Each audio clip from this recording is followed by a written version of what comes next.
Good evening to everyone. Phase two का polling सभी 38 assembly constituency में शांतिपूर्ण संपन्न हो गया। सभी पोलिंग पार्टी अपने अपने रिसीव सेंटर का आना शुरू हो गया। क्लोसा पोल का वोटर टर्नआउट है लगभग शाम रात को 11 बजे के आसपास हम लोग आप लोगों के पास शेयर कर देंगे। उसका संबंध में कमीशन का भी एक प्रेस रिलीज इशू होती है। अभी आपके पास क्या डेटा दिया हुआ है वो 5 बजे तक डेटा है। अभी 7 बजे तक कुछ बूथ पर 2 बूथ फाइनली हुई थी, उसका अभी क्लोज हुआ, इसलिए एक्यूरेट डेटा है। क्लोसा पोल के बाद एक एंडा पोल करके कल मिलेगी, इसलिए आपका अनुरोध है वो क्लोसा पोल का डेटा का 11 बजे तक आप इंतजार करें, उसी समय तक एक्यूरेट डेटा मिल जाएगी। फील्ड में सभी जहां पर शांतिपूर्ण हुई, एक दो जहां पर माइनर इंसिडेंट हुई थी उसका भी एड्रेस की गई थी। कल सभी जहां पर 11-12 बजे का स्क्रूटिनी होगी, उसके बाद हम लोग आगे कार्रवाई करेंगे। 23 तारीख को सुबह 8 बजे काउंटिंग का निर्धारित है। अभी एसपी ने सर का अनुरोध करेंगे आप सब सर ये स्क्रूटिनी वाला जो बोले मतलब और क्या रिपोल नहीं, वो स्क्रूटिनी स्टैंडर्ड प्रोसीजर है। कल सभी आरओ अपने जनरल ऑब्जर्वर के साथ में सभी कैंडिडेट के साथ में वो मीटिंग करता है। वो सभी इलेक्शन में होती है, इस इलेक्शन भी होगा। वो बेसिकली वो काउंटिंग सेंटर है, उसका सभी ईवीएम आने के बाद स्ट्रांग रूम का सील होने के पहले एक स्क्रूटिनी डॉक्यूमेंट करके एक 17 पॉइंट डिटेल रहती है, उसका स्क्रूटिनी करके उनके पास फाइनल प्रक्रिया कंप्लीट करता है। तो ये एक स्टैंडर्ड प्रोसेस है, ये मैंडेटरी प्रोसेस है, वो सभी असेंबली कॉन्स्टिट्यूशन में कराया जाता है। तो अपने कहाँ पर वो 220 को छोड़कर बाकी सब जगह पर आज शाम को आ जाता है, वहाँ पर वो 11 बजे शुरू होगी।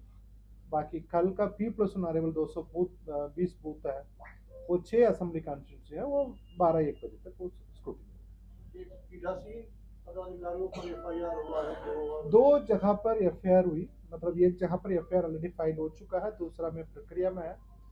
वो सीक्रेसी ऑफ वोट का वायलेशन करने के कारण उनका ऊपर तो वहाँ रिपोर्ट भी होगा। वो अपने वो स्क्रूटिनी का वो डिसाइड किया जाएगी। मेरे हिसाब से वो नहीं लग रही है उसका आवश्यक पड़ेगी, फिर भी वो हम लोग को स्क्रूटिनी रिपोर्ट के बाद देखेंगे। हम लोग को वीडियो सब तो एक एक बूथ का हम लोग यहाँ से पूरा नजर रखकर देखता है उसी को, इसलिए हम लोग उसी देखने के समय में ये क्लियर था उसमें वो अपने वो सीक्रेसी ऑफ वोट का वायलेशन कर रहा है, इसलिए उनके ऊपर कड़ी कार्रवाई की। सर ये सीक्रेसी ऑफ वोट जब बोलते हैं तो इसमें इस केस में क्या है, मतलब ही वाज इन्फ्लुएंसिंग वोटर्स या आपका वो वोटिंग कंपार्टमेंट का बहाल में कहां पर आपका वोटर रहने के समय में कोई भी पोलिंग पार्टी बहाल में नहीं जाना, वो क्लियर। आपका वोटिंग कंपार्टमेंट है, वहां पर कोई वोटर वहां पर खड़ा है, उसी समय में कोई भी प्रिसाइडिंग पोलिंग ऑफिसर नहीं जाना।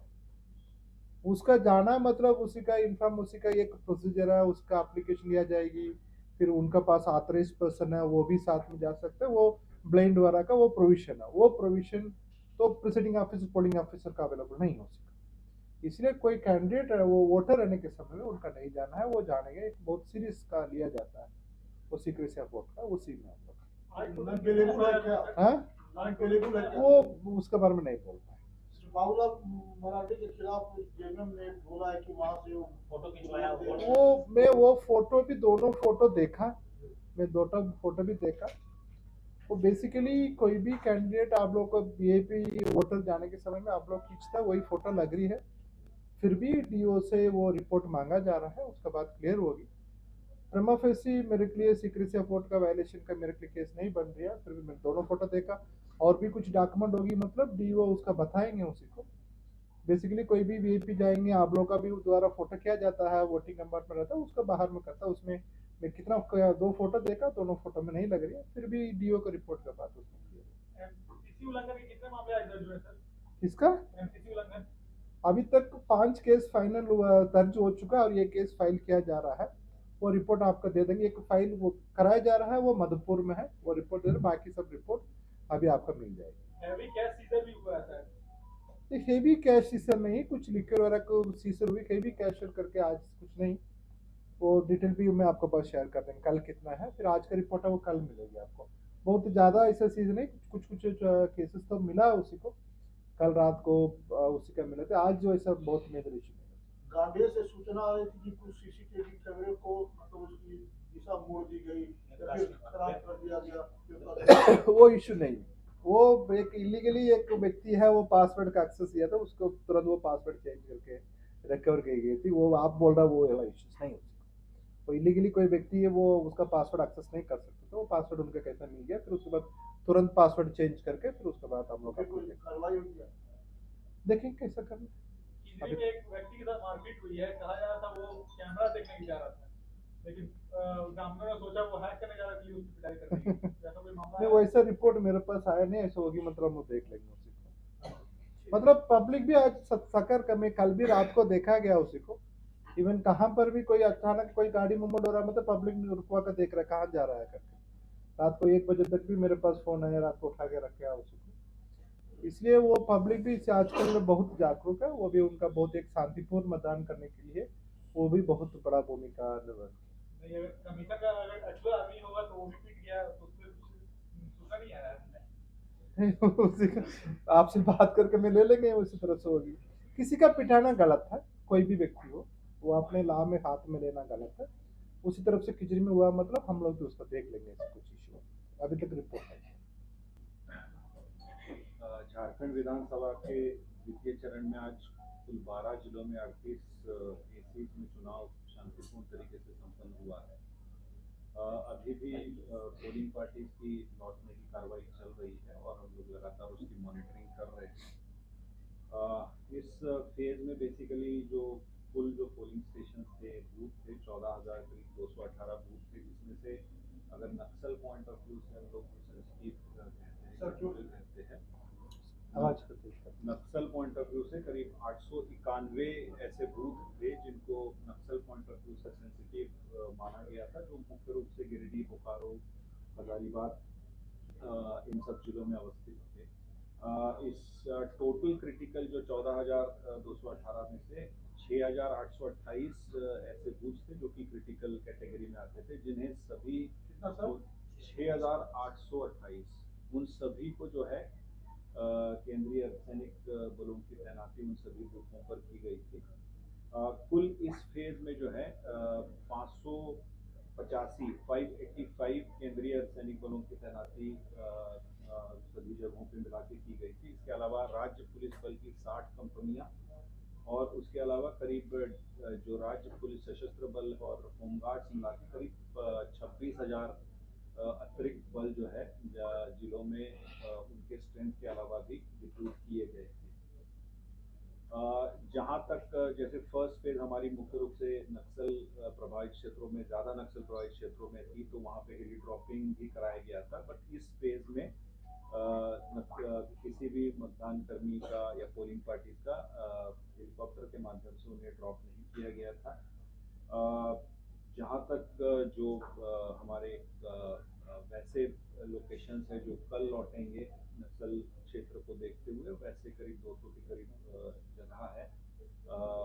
उन्हें आज रात्रि में केंद्रीय अर्धसैनिक बलों की सुरक्षा में जो है रखा जाएगा।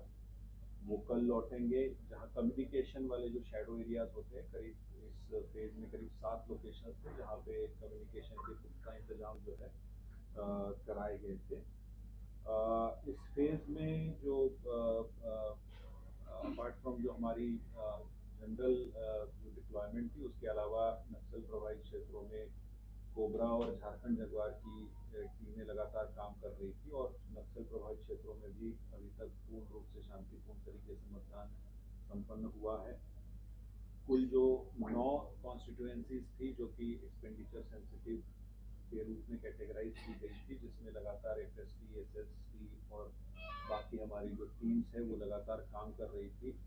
2 राज्यों के साथ सीमा लगती थी, बंगाल और बिहार के साथ में, जिनके साथ में पूरी तरीके से मतदान से 48 घंटे पूर्व जो है बॉर्डर को सील किया गया था और लगभग 114 जगहों पे जो है ये नाके लगाए गए थे और राज्य के अंदर भी लगभग 117 जगहों पे नाके लगाए गए थे और उन स्टेट्स के द्वारा जो चेक पोस्ट लगाए गए थे बॉर्डरिंग स्टेट्स के द्वारा वो करीब 124 जगहों पर उन्होंने हमें कोऑपरेट किया था। Expenditure sensitive constituencies mainly Hazaribagh, Giridih, Bokaro और धनबाद में थी। मतदान को शांतिपूर्ण तरीके से कराने हेतु जो कार्रवाई की गई है उसमें अभी तक लगभग 115 इलीगल आर्म्स को पुलिस के द्वारा सीज किया और करीब 1800 से ऊपर कारतूस, एम्यूनिशंस वगैरह बरामद किए गए थे। लगभग 34,000 से ऊपर लोगों पर प्रिवेंटिव एक्शंस ली गई जिसमें से लगभग 14,000 लोगों को बाउंड डाउन भी किया गया जो कि पूर्व में किसी न किसी प्रकार से किसी क्राइम में या विधि व्यवस्था या इस तरीके से किसी अन्य कारणों से संवेदनशील जिनको माना गया था उन पर कार्रवाई की गई। जहाँ तक सीजर्स की बात हो रही थी, सीजर्स लगातार ज्वाइंट टीम्स के द्वारा की जा रही है और अभी तक टोटल सीजर्स 200 करोड़ पार कर चुकी है और उसमें जो पुलिस के द्वारा अभी तक लगभग 163 करोड़ के सीजर्स जो है किए गए हैं और केसेस आज का जो मतदान है उसमें अभी तक 5 केस रिपोर्ट हुए हैं। छठा केस जैसे सीओ साहब ने बताया अभी वो प्रोसेस में है, वो भी अभी दर्ज हो जाएगा। गिरिडीह में एक केस दर्ज हुआ है जो गांडे में जो पीठासीन पदाधिकारी से संबंधित मामला है उसमें ताराटाड़ थाना में ये एफआईआर हुआ है। एफआईआर नंबर 31/34 है जो wrongful conduct of polling personal का जो चार्ज होता है उसमें ये कांड दर्ज किया गया है। इसके अलावा धनबाद में बागमारा विधानसभा क्षेत्र में कुल 4 केसेस दर्ज हुए हैं। इसमें से एक बरोरा थाने में दर्ज हुआ है, एक मधुबन थाने में, एक कतरास थाने में और एक सोनारडी ओपी है मधुबन थाने का उसमें दर्ज हुआ है। ये चारों एमसीसी वायलेशन के बेसिकली केस है जो पर्चा वगैरह बांटने से संबंधित मामले हैं। छठा मधुपुर से संबंधित जो मामला है उसमें अभी कार्रवाई की जा रही है और जैसे वो रिपोर्ट आएगा हम लोग अपडेटेड रिपोर्ट देंगे। तो अभी तक ओवरऑल जो है शांतिपूर्ण तरीके से सभी जगह मतदान संपन्न हुआ है और जो पोलिंग पार्टीज लौट रही है उनकी अब हम लोग सुरक्षा हेतु जो है अग्रतर कार्रवाई कर रहे हैं और जैसे जैसे वो लौटती जाएंगी वैसे आगे की कार्रवाई होगी। सर